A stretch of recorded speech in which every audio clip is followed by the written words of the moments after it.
کے ارد گرد عرب کے مشہور و نامور قبیلوں کے لوگوں کا ہجوم تھا،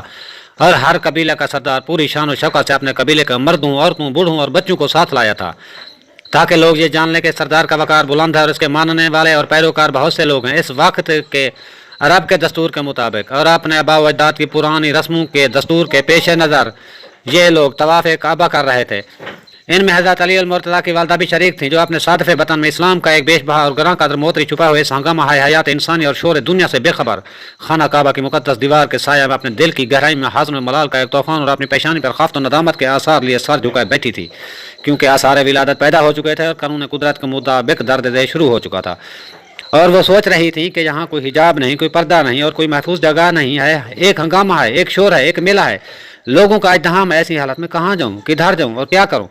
وہ ابھی یہ سوچ ہی رہی تھی کہ کعبہ کی دیوار میں شگاف پیدا ہو گیا،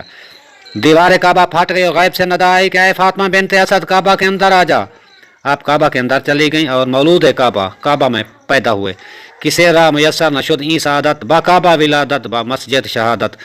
کہ قیامت تک کوئی ماں ایسا فرزند نہیں جنے گی جو پیدا کعبہ میں ہو اور شہید مسجد میں۔ جناب خلیق قریش لائل پور کے ایک باذوق ادیب یا باہوش خطیب اور صاحب دل شاعر ہیں، انہوں نے حضرت علی رضی اللہ تعالیٰ عنہ کی ولادت شہادت کو اپنے پاکیزہ تخیلات میں اس طرح ادا کیا ہے: تائید حق میں پہلی شہادت علی کی ہے، پیغمبری نبی کی، ولایت علی کی ہے، مولا بھی محترم ہے، والد بھی محترم، کعبہ ہے اور جائے ولادت علی کی ہے، مولود کعبہ کے لیے مشہد بھی خوب تھا، مسجد میں اللہ اللہ شہادت علی کی ہے، کعبہ سے ابتدا ہے تو مسجد پہ انتہا، مرقوم ذو حرم میں ایک آیات علی کی ہے۔